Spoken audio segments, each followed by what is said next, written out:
27,000 feet above Kassel, Germany, on July 30th, 1943. Staff Sergeant Michael Aruth sat in the tail gunner position of B-17 Tandlio, his fingers numb inside electric gloves.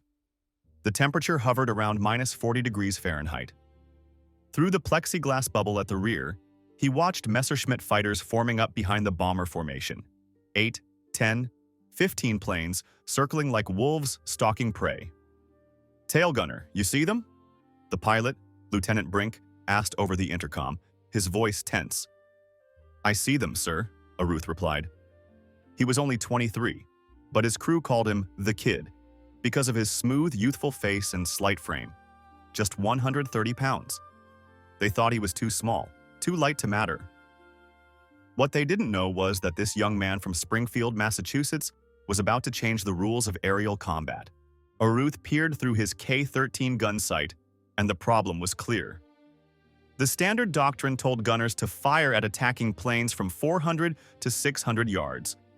But time and again, Aruth had seen these textbook shots miss. Tracers arced through empty air while bombers were torn apart. Men fell. Parachutes deployed too late or not at all. Now, the fighters were within 500 yards, and Aruth did nothing. Not yet. What made him deadly wasn't following the rules, it was breaking them. 6 months earlier, American bomber losses over Europe had reached catastrophic levels during what became known as Black Week. 140. B-17 losses in just 7 days. Nearly 1,500 crewmen killed, wounded, or captured. The Boeing Flying Fortress was bristling with 13.50 caliber machine guns, but the quills weren't hitting anything. The hit rate was less than 2%, and German pilots exploited every gap. The problem wasn't the bombers, it was the doctrine. Analysts tried tight and loose formations, added chin turrets, and drilled deflection shooting, the art of aiming ahead of a moving target. But reality at -40 degrees Fahrenheit, bouncing in turbulence, with oxygen failing and shells ripping the fuselage, was far harsher than theory. Men died following the rules. Michael Louis Aruth was born July 31, 1919, to Lebanese immigrant parents in Springfield. He dropped out of high school after 3 years to help his family. He wasn't good with books or authority, but he could see patterns others missed. On August 25, 1942, he joined the Army Air Forces. The recruiter probably thought he was cannon fodder. Aruth thought it was a job. He went through standard training, basic, gunnery school, all the techniques. But he filed away his doubts. By June 1943, he was tail gunner on B-17 Tandlio, the last line of defense, the most isolated, and the most dangerous position. On early missions, he followed orders. Wait for 400 to 600 yards, calculate deflection, fire-controlled bursts, and he watched other bombers go down. Then insight struck. Not in combat, but on the ground, cleaning guns, pondering the losses. What if the manuals were wrong? By the time a Messerschmitt reached 600 yards, it was already in firing range, shooting at the bomber. The initiative belonged to the attacker. What if defensive fire started earlier? Before the enemy could line up a proper attack? Before he entered his ideal firing range? On July 30th, 1943, Aruth made his choice. When the Messerschmitts formed behind the bomber stream, he opened fire at 900 yards. Other gunners thought he had lost his mind. But the effect was immediate.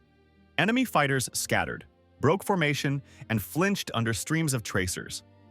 By the time they closed to 600 yards, they were entering a kill zone.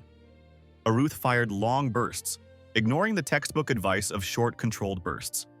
By the end of the mission, he had destroyed 4 enemy planes despite a shattered oxygen line, a jammed gun, and a shoulder wound. When the bomber returned, blood-soaked, he collapsed. But his report stunned intelligence officers. Bomber gunners didn't become aces, but witnesses corroborated. 4 planes were down. Gun camera footage confirmed hits. Training command was horrified. "If everyone shoots at 900 yards, we'll waste ammo," they argued. But General Frederick L. Anderson, a WWII veteran, recognized the value. Results mattered more than doctrine.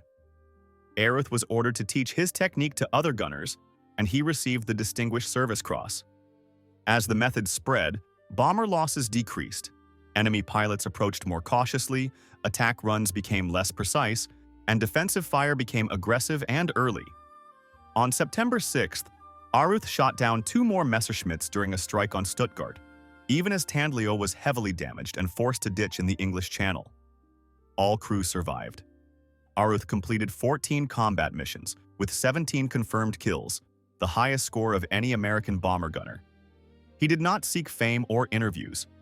He returned home to Springfield, worked, raised a family, and stored his medals quietly. Yet his innovation lived on.